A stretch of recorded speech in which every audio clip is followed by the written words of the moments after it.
हर चर्चा नियमों से बंधी हुई होती है, संविधान से बंधी हुई होती है, परंतु एक मायनों में ये सदन जन चेतना का, जनता की आकांक्षाओं का और जनता की इच्छाओं की प्रवक्ता बनने का भी सदन का दायित्व है।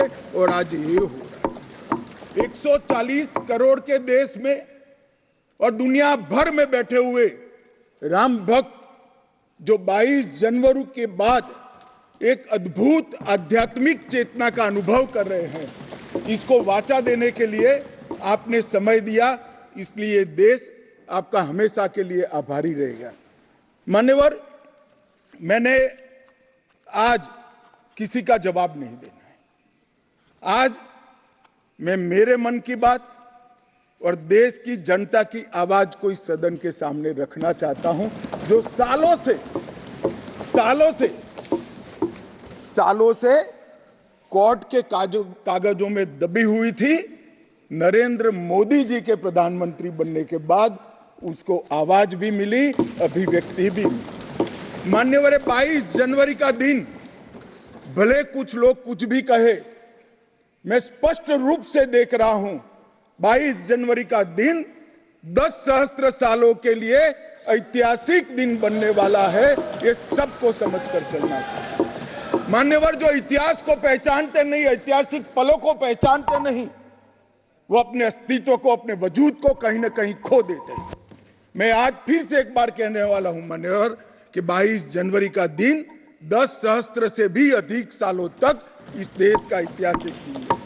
मान्यवर, 22 जनवरी का दिन 1528 से शुरू हुई एक संघर्ष और अन्याय के सामने लड़ाई का एक आंदोलन के अंत का दिन है। 1528 से चली हुई ये न्याय की लड़ाई यहां पर समाप्त।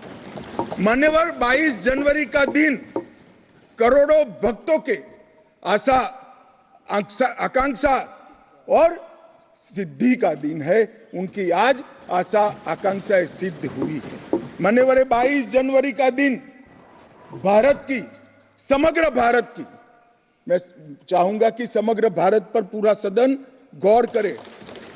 22 जनवरी का दिन समग्र भारत की आध्यात्मिक चेतना के पुनः जागरण का दिन आज इतिहास में बन चुका है। मान्यवर, 22 जनवरी का दिन महान भारत की यात्रा की शुरुआत का दिन है। 22 जनवरी के दिन मां भारती को विश्व गुरु के मार्ग पर ले जाने को प्रशस्त करने वाला दिन मान्यवर बनने वाला है। मान्यवर, ये देश की कल्पना राम और रामचरित्र के बगैर कर ही नहीं सकती।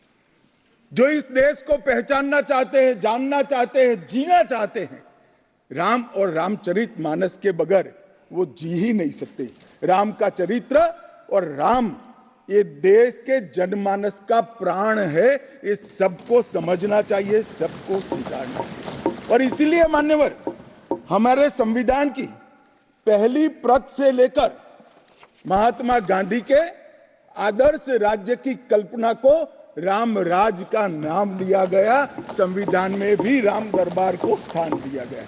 मान्यवर, जो लोग राम के अलावे भारत की कल्पना करते हैं वो भारत को नहीं जानते, वो हमारे गुलामी के काल का प्रतिनिधित्व करते हैं। मान्यवर, राम व्यक्ति नहीं है, राम प्रतीक है। करोड़ों लोगों का आदर्श जीवन कैसे जीना चाहिए, इसीलिए उनको मर्यादा पुरुषोत्तम किया गया। राम का राज्य किसी एक धर्म, एक संप्रदाय के विशेष के लिए नहीं है। राम का राज्य, आदर्श राज्य कैसा होना चाहिए, इसका प्रतीक न केवल भारत, समग्र दुनिया के देशों के लिए बना हुआ है मान्यवर। और इसलिए मैं मानता हूं कि राम और राम के चरित्र को फिर से प्रस्तावित करने का काम 22 जनवरी को हुआ है, मोदी जी के हाथ से हुआ है। वो इस देश के लिए सौभाग्य का विषय है मान्यवर। हम सब उन सौभाग्यशाली लोगों में से हैं जो 1528 वहां पर राम मंदिर देखना चाहते हैं। पीढ़ियां चली गई, हजारों लोग, लाखों लोग शहीद हुए, संघर्ष किए, आंदोलन किए, मगर ये दिन देखना स्वप्न में नहीं आया। आज हम सब बहुत सौभाग्यशाली है कि इस देश को हम देख सकते हैं। मान्यवर, भारत की संस्कृति और रामायण को अलग कर कर देखा ही नहीं जा सकता। कई भाषाओं में, कई प्रदेशों में और कई प्रकार के धर्मों में भी रामायण का जिक्र, रामायण का अनुवाद, रामायण से बनी परंपराएं और रामायण को अपने राष्ट्रीय चेतना का एक आधार बनाने का काम हुआ है। कई सारे रामायणों का उल्लेख है। संस्कृत में वाल्मीकि रामायण, आध्यात्म रामायण, आनंद रामायण, अवधी में रामचरितमानस, ओडिया में 13 प्रकार के रामायण, तेलुगु में रंगनाथ रामायण, रघुनाथ रामायण, कन्नड़ में कुमुदेंदु रामायण, तोरवे रामायण, बतलेश्वर रामायण, असमिया में कथा रामायण, सप्तकांड रामायण और शंकरदेव ने भी वरगीत के अंदर रामायण का वर्णन किया। बंगला में भी रामायण मिलेगा, कश्मीर में भी राम अवतार चरित मिलेगा, बौद्ध परंपराओं में भी हनुमान जातक में रामायण का जिक्र मिलेगा, मैथिली में भी रामायण है, पंजाबी में गोविंद रामायण है। इतना ही नहीं, ओवैसी साहब चले गए, मुल्ला मसीही ने भी रामायण मसीही लिखकर सबके लिए इस आदर्श को प्रस्तावित किया है। कई सारे देशों में भी रामायण को स्वीकारा है और एक आदर्श ग्रंथ के रूप में प्रस्तावित किया है। विदेशों में नेपाल, जावा, इंडोनेशिया, कंबोडिया, तिब्बत, ये सभी देश भाषाओं में रामायण का अनुवाद भी हुआ है और उससे प्रेरणा भी ली जाती है। हमारे यहाँ आदिवासी जीवन भी एक प्रकार से अलग संस्कृति से, अलग परंपराओं से रचा बसा। उरांव में, बोडो में, संथाल में, संकाल में, बिरहोर में और छोटा नागपुर में सभी जगह स्थानीय भाषाओं में रामायण का अनुवाद भी हुआ और रामायण के आधार पर अपने जीवन को, आदर्श को बनाने का काम भी हुआ। मान्यवर, राम और रामायण से अलग इस देश की कल्पना हो ही नहीं सकती। मान्यवर, ये जो राष्ट्र की इच्छा की परिपूर्ति सम्माननीय मोदी जी के हाथ से 22 जनवरी को अभिजीत मुहूर्त में हुई है, ये लड़ाई 1528 से लड़ी जा रही है। दशकों तक ये लड़ाई चली। मान्यवर, दशकों तक लड़ाई चली। लगभग 1858 से कानूनी लड़ाई चल रही है। जब से अंग्रेजों का शासन था, 330 साल के बाद कानूनी लड़ाई का आज अंत आया है और रामलला अपने गर्भगृह के अंदर विराजमान हुए हैं। मान्यवर, 330 साल के बाद और 1528 से एक लंबा जो आंदोलन चला उसकी समाप्ति हुई है और देश की आध्यात्मिक चेतना की जागृति हुई है।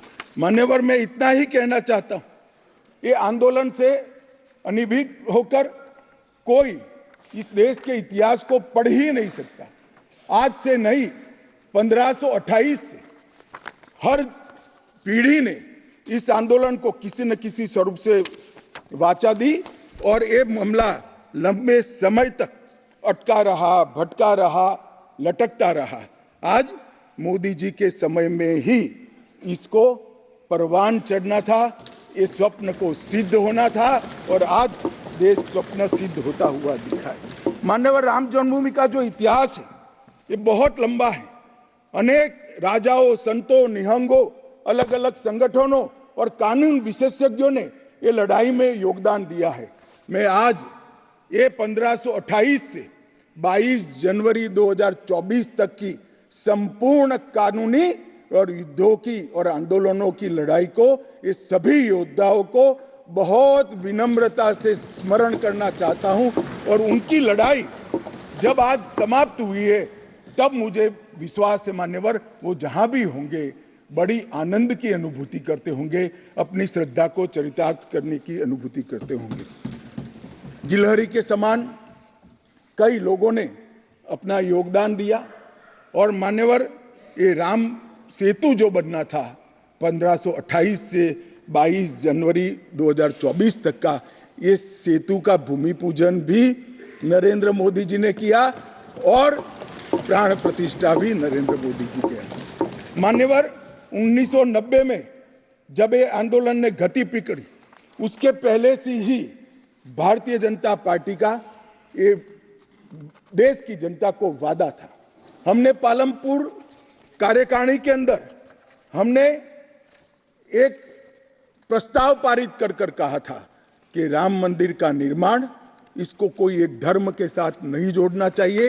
ये देश की चेतना की पुनर्जागृति का आंदोलन है।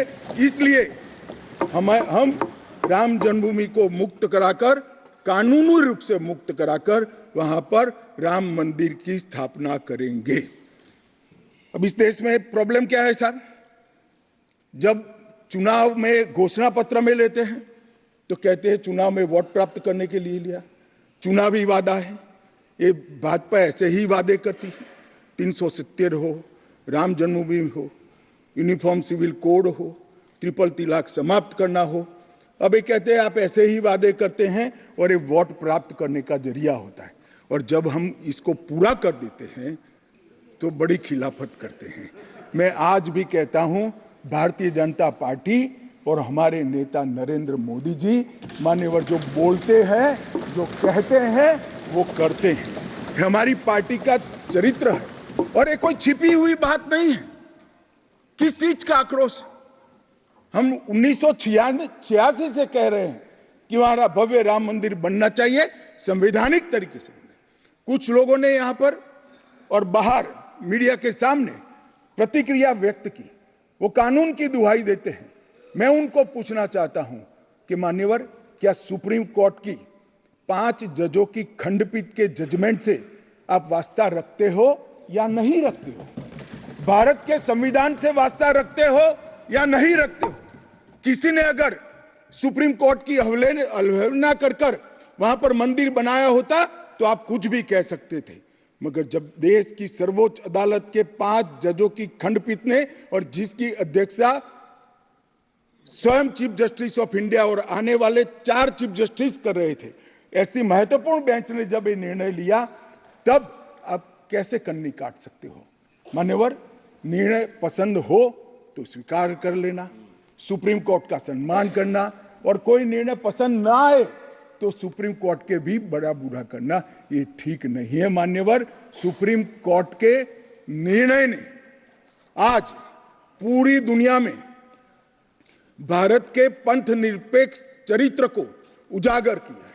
दुनिया में एक भी देश ऐसा नहीं है जहां बहुमत समाज ने अपनी आस्था का निर्वहन करने के लिए इतनी लंबी कानूनी लड़ाई लड़ी। हमने राह देखी है, सुप्रीम कोर्ट में लड़ाई लड़ी, और सुप्रीम कोर्ट का जजमेंट आने के बाद वहां पर आज भव्य राम मंदिर बना है। मान्यवर, जो बोल रहे हैं उनको भी सब मालूम है कि क्यों बोल रहे हैं। मैं आज फिर से कहना चाहता हूं, हमारे गुजरात में एक कहावत है, हवन में हड्डी नहीं डालनी चाहिए। पूरा देश जब आनंद में डूबा है, पूरा देश आध्यात्मिक चेतना की जागृति का अनुभव हो रहा है, भैया स्वागत कर लो, साथ में जुड़ जाओ। इसी से देश का भी भला है और सबका भला है। मान्यवर, एक लंबी लड़ाई के बाद स्थगितता में पड़े हुए मामले को नरेंद्र मोदी जी ने एक युग परिवर्तन करने के लिए, जब मोदी जी को देश की जनता ने लंबे समय के बाद और कांग्रेस के बगैर किसी दल ने पहली बार पूर्ण बहुमत के साथ प्रधानमंत्री बनाना, तब से ये लड़ाई शुरू हुई। मान्यवर, 14 से 19 तक राम जन्मभूमि मंदिर की लड़ाई चली, उसका ट्रांसलेशन हुआ, सालों लगे, लाखों पेज का अनुवाद हुआ, अनुवाद होकर कोर्ट के सामने गया, बीच में चुनाव आ गया, कोर्ट ने माना कि चुनाव के वक्त फैसला देंगे तो इसको शायद अलग दृष्टि से देखा जाएगा, कोई बात नहीं। चुनाव के बाद फिर से मोदी जी आ गए और फिर केस चला, और अंततोगत्वा जब कोर्ट ने न्याय किया, तब 5 अगस्त 2020 को 19 को मोदी जी ने इसकी नींव रखकर इसकी शुरुआत। मान्यवर, ये जो 20 से 24 की यात्रा है, वो 20 से 24 की यात्रा भी समझनी चाहिए। राम जन्मभूमि का आंदोलन ऐसे ही नहीं चला, इसके साथ हर गांव, हर घर में, हर करोड़ों राम भक्त, अनेक संगठन, भारतीय जनता पार्टी, राष्ट्रीय स्वयंसेवक संघ समेत घर घर गए, शिला लेकर गए, पूजा की और वो पत्थर को राम मंदिर की शिला बनाकर अयोध्या तक पहुंचाने का काम। करोड़ों लोगों ने अपनी श्रद्धा, अपनी इच्छा संवैधानिक तरीके से, शांतिपूर्ण तरीके से अयोध्या पहुंचाई और सुप्रीम कोर्ट ने जब जजमेंट दे दिया, निर्णय दे दिया, तब जाकर राम मंदिर के निर्माण की शुरुआत हुई। अडवाणी जी ने सोमनाथ से अयोध्या यात्रा भी की और इसके साथ साथ निहंगों ने शुरू करी हुई लड़ाई, अशोक सिंघल जी जो चरम सीमा पर ले गए थे, अडवाणी जी ने जन जागृति की और मोदी जी ने जन आकांक्षा की पूर्ति कर कर एक आध्यात्मिक चेतना का जागरण कर दिया। मान्यवर,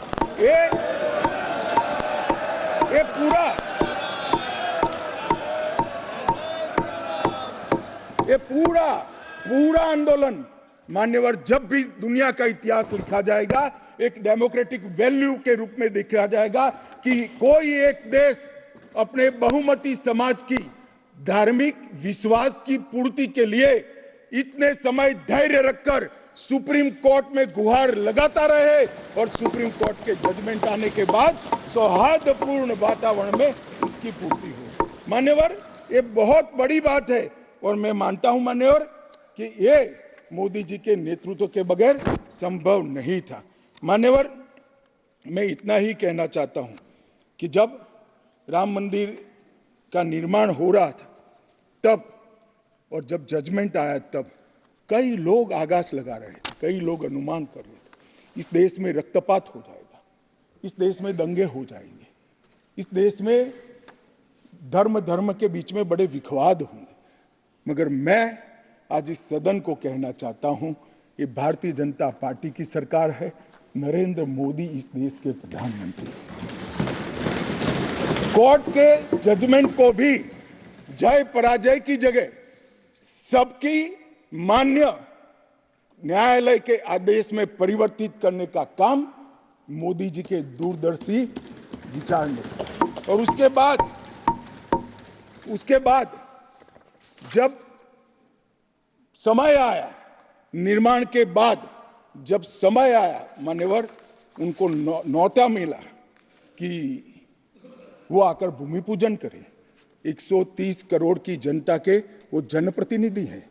न्यास ने उनको नेतृत्व करने का, जनता का प्रतिनिधि के नाते जब मौका दिया शिलान्यास करने का, तब मोदी जी के जो पूरा आचरण है इसको ध्यान से देखना चाहिए। मान्यवर, वो आचरण आने वाले अनेक सैकड़ों सालों तक दुनिया के सामने रहेगा और दुनिया के सामने इससे कई लोगों को प्रेरणा भी मिलेगी। मान्यवर, हम सब ने आचार्य गोविंद देव गिरि जी ने जो वक्तव्य दिया वो सुना है। मोदी जी को जब मौका मिला तब उन्होंने रामानंदी समाज के, संप्रदाय के और वैष्णव संतों से पूछा कि भाई प्राण प्रतिष्ठा करनी है, किसी संसारी ने करनी है, तो इसके यम नियम, इसके लिए किस प्रकार की उपासना करनी चाहिए, और जो संतों की ओर से सुझाएगा उससे भी अनेक गुना कठोर 11 दिन का व्रत इस देश के प्रधानमंत्री।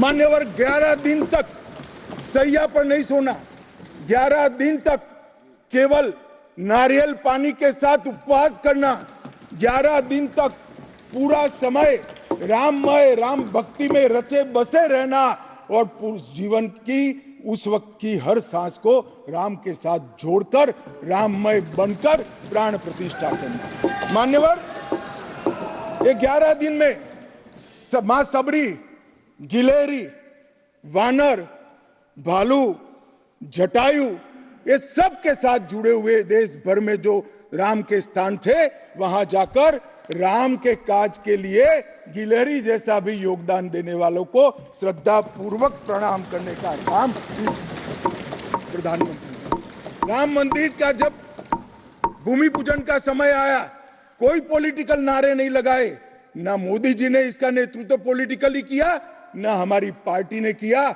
हर रोज एक राम का भजन, अलग अलग भाषा में ट्वीट कर एक भक्ति का आंदोलन शुरू किया। मान्यवर, इस देश में कई सारे भक्ति के आंदोलन खड़े हुए हैं, ढेर सारे आंदोलन खड़े हुए। मान्यवर, इस देश में भक्ति का आंदोलन कोई नया नहीं है। मान्यवर, मीरा ने चलाया, गुजरात में नरसिंह मेहता ने चलाया, रामानंद ने चलाया, एकनाथ और ज्ञानेश्वर ने चलाया, शंकरदेव और माधवदेव ने असम में चलाया, चैतन्य महाप्रभु ने चलाया, समर्थ रामदास ने चलाया।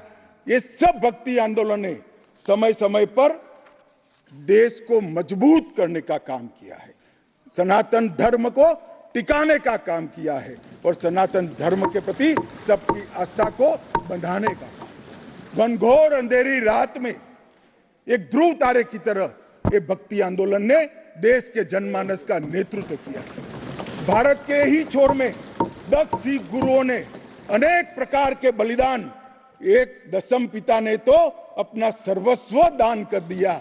इस प्रकार के त्याग की भी इस देश की परंपरा रही, परंतु ये समग्र भारत के हजारों साल लंबे सांस्कृतिक और राजनीतिक इतिहास में एक शासक ने, एक जनता के व्यक्ति ने, एक जनता के प्रतिनिधि ने अपने यम, नियम, तप और उपासना से भक्ति चेतना की जागृति की, तो इसका एकमात्र घटना नरेंद्र मोदी जी ने की। और मैं तो स्वयं अनुभव कर रहा हूं। मैं उस दिन बैठा था लक्ष्मी नारायण मंदिर में, दिल्ली में बिरला मंदिर में।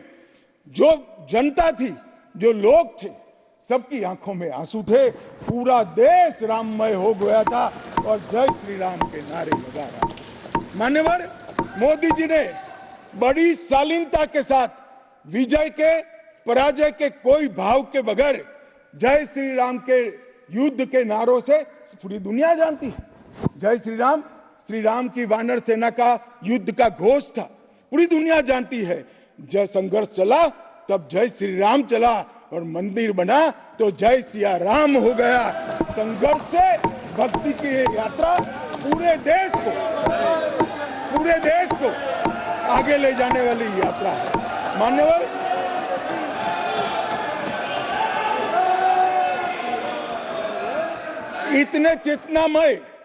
इतने चेतनामय वातावरण के अंदर भी विभाजन की बात करने वाले लोगों से मेरा करबद्ध निवेदन है, समय को पहचानो, एकता के संदेश को स्वीकारो और आगे देखकर चलना शुरू करो, भारत की और हम सब की भलाई। मान्यवर, ये बहुत बड़ा संदेश मोदी जी ने दिया है। और मैं फिर से एक बात कहना चाहता हूं, जिसने संन्यास नहीं लिया है, जो सन्यासी नहीं है, जो किसी पंथ संप्रदाय का उपदेशक नहीं है, ऐसा व्यक्ति और जो देश का शासक है, प्रधानमंत्री है, प्रधान सेवक है, ऐसा व्यक्ति आध्यात्मिक चेतना, भक्ति की चेतना खड़े है। ये दुनिया में ऐसी मिसाल शायद ही कहीं नहीं मिलेगी। मान्यवर, मैं ये जरूर कहना चाहता हूं, इस सदन में खड़े होकर गौरव के साथ कहना चाहता हूं कि मोदी जी मेरे नेता है, मेरे पार्टी के नेता है, मेरे पार्टी के प्रमुख नेता है। मान्यवर, मोदी जी ने एक ऐसा नेतृत्व दिया जिसने अनेक समय पर नेतृत्व के गुण क्या होते हैं इसका परिचय देने का काम किया। अच्छे समय में भी किस प्रकार से संयम रखना चाहिए इसका एक उदाहरण स्थापित करने का काम किया और हर समय पर निर्भयता के साथ संवेदनशील, सजग और जन भावनाओं को समर्पित नेतृत्व कैसा होता है इसका उदाहरण दिया। इनके 10 साल के कालखंड के अंदर अनेक प्रकार के पड़ाव आए हैं। मानिए, ये भी राम जन्मभूमि के आंदोलन जैसे ही पड़ाव रहे, क्योंकि जो गड्ढा ये खोद कर गए थे, वो गड्ढे को भरकर उसमें महान भारत की इमारत बनाना ये राम मंदिर की यात्रा से कोई कम यात्रा नहीं है। मान्यवर, सबसे पहले मैं कहता हूं कि जो आर्थिक क्षेत्र के अंदर जो बदहाली करी थी, जो पॉलिसी पैरालिसिस वाली गवर्नमेंट थी, सैकड़ों पॉलिसियां बनकर आज 11वें नंबर से 5वें नंबर पर हमारे अर्थतंत्र को ले जाकर एक नीति के आधार पर चलने वाला राज्य, नीति के बनाने वाले नेता कैसा होता है उसका उदाहरण दिया। कोविड आया तो भयभीत होए बगैर सरकार की मशीनरी कम पड़ जाएगी। जब तक ये आंदोलन पूरा देश नहीं लड़ेगा, इससे हम नहीं लड़ पाएंगे। वो जानते हुए एक मोर्चे पर वैक्सीन का इनोवेशन का काम चालू रहा, दूसरे मोर्चे पर हेल्थ इंफ्रास्ट्रक्चर का अपग्रेडेशन का काम चालू रहा, तीसरे मोर्चे पर हर गरीब के घर में अनाज पहुंचाने का काम चालू रहा, चौथे मोर्चे पर जो कोविड की दर्दियों की शुश्रूषा कर रहे थे उनका नेतृत्व करने का काम चालू रहा, और पांचवें मौके पर जनता कर्फ्यू, दिया जलाना, थाली बजाना, हंसने वाले आज रोड पर घूमते हो गए, उनको मालूम नहीं है पूरी दुनिया मोदी जी के संवेदनशील और समग्रता से भरे हुए नेतृत्व को आज स्वीकार। मान्यवर, यही समय में कोविड का पड़कार भी आया, यही समय में 62 की तरह चीन ने अपना मुंह दिखाना शुरू किया। दृढ़ता के साथ नेतृत्व छाती सीना तान कर खड़ा रहा, हिंदुस्तान की एक इंच जमीन नहीं। कई बार हुआ था इसी समय में पूंछ और पुलवामा में हमला हुआ, सर्जिकल स्ट्राइक और एयर स्ट्राइक कर नेतृत्व की वीरता का भी परिचय दिया और घर में घुसकर जवाब देने का काम किया। हजारों बच्चों जब परीक्षा के वक्त आत्महत्या करते थे, ट्रेस में आते थे, मनोरोग के शिकार बनने थे, एक पिता की तरह एक प्रजावात्सल नेतृत्व का परिचय देते हुए प्रजा परीक्षा पे चर्चा की भी बात। और जब मौका राम मंदिर का आया तब एक सन्यासी की तरह, एक भक्त की तरह गौरवपूर्ण तरीके से आध्यात्म को जागरूक करते हुए आध्यात्मिक चेतना का जागरण करने का काम भी नरेंद्र मोदी जी ने किया। मैं इसलिए कहता हूं कि बहुत लंबे समय से इस देश को ऐसे नेतृत्व की जरूरत थी। 70 साल तक, 68 साल तक देश ऐसे नेतृत्व में भटकता रहा, लटकता रहा। 130 करोड़ की जनता ने मोदी जी को चुनकर एक सर्वगुण संपन्न नेता को चुनकर देश की सभी चुनौतियों को समाप्त किया। मान्यवर, मैं आज आपके माध्यम से ये मैं कहना चाहता हूं, ये राम मंदिर का निर्माण, और राम मंदिर में रामलला की बाल प्रतिमा, मनोहरी दृश्य, आंख बंद कर देते तो सामने वो प्रतिमा दिखाई पड़ती। इतनी मनोहरी प्रतिमा बनाने का काम हुआ और उसकी प्राण प्रतिष्ठा भी हुई। मान्यवर, एक प्रकार से समग्र भारतीय संस्कृति को मोदी जी के माध्यम से एक अभिव्यक्ति का काम हुई। मान्यवर, राम का जीवन ही अपने आप में परिपूर्ण। बचपन में ही शिक्षा संस्थानों की रक्षा के लिए विश्वामित्र के वहां रावणों का वध किया, अहल्या को सम्मान दिया, मां सबरी को गले लगाकर इस देश के गिरिजन और पिछड़े लोगों को गले लगाने का काम किया, महिलाओं का सम्मान किया, और गिलहरी, गिद्ध, वानर, रींछ, वनवासी सबको जोड़कर सत्य पर सत्य की विजय का झंडा श्री राम ने फहराया। और मोदी जी ने जब ये अयोध्या बन रही है,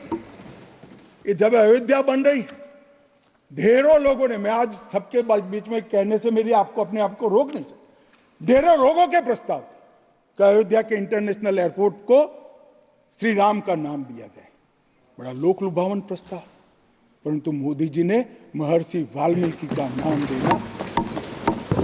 सारे मौकों पर दशरथ का, सीता माता का चौराहे पर नाम देने का प्रस्ताव आया था। मोदी जी ने कहीं जटायु को रखा, कहीं गिलहरी को रखा, कहीं हनुमान को रखा। मान्यवर, समग्र समाज साथ में लेने का काम किया। मान्यवर, ये जो मंदिर बना है उसके निर्माण में भी पूरे समाज को साथ में रखने का काम किया गया है। मान्यवर, मैं आपको जरूर बताना चाहता हूं कि इसमें देश के हर हिस्से को स्थान देने का काम मंदिर के निर्माताओं ने किया है। एक भी प्रदेश ऐसा नहीं है जहां से कुछ नहीं आया है। हर प्रदेश और आसपास के सभी देशों से राम काज के लिए कुछ न कुछ समर्पित हुआ है। सबकी भूमिका पूरे समाज को जोड़कर मान्यवर ये मंदिर बना है। ये सामाजिक एकता का एक अद्भुत उदाहरण है मंदिर है, सांस्कृतिक पुनर्जागरण का अद्भुत उदाहरण है मंदिर है। मान्यवर, अयोध्या में राम मंदिर विध्वंस के सामने विकास का विजय है। मान्यवर, अयोध्या में राम मंदिर धर्मांधता के सामने आध्यात्मिकता और भक्ति का विजय है। मान्यवर, भारत के गौरवमय युग की ये शुरुआत है। आत्मनिर्भर भारत और विकसित भारत का रास्ते का प्रशस्तीकरण का पॉइंट है और भारत माता को विश्व गुरु बनाने के रास्ते की मान्यवर शुरुआत है। मैं जरूर मानता हूं कि सालों से सदियों से इस देश के प्रेरणा पुरुष रहे, जिनके चरित्र से न केवल इस देश पूरी दुनिया संदेश लेती है, ऐसे प्रभु श्री राम को मूर्ति का अपने निज घर में स्थापन से इस देश का जो नया युग शुरू हुआ है ये बहुत शुभांकर होगा और आने वाले दिनों में 2024 में भी मोदी जी के नेतृत्व में यहाँ सरकार बनेगी और ये शुभांकर शुरुआत हुई है, उसको गंतव्य स्थान पर ले जाने का प्रयास करेगी। मान्यवर, मेरा बहुत बहुत धन्यवाद। मेरे शब्द और विचार। For more such videos, subscribe to the NewsX YouTube channel, hit the bell icon.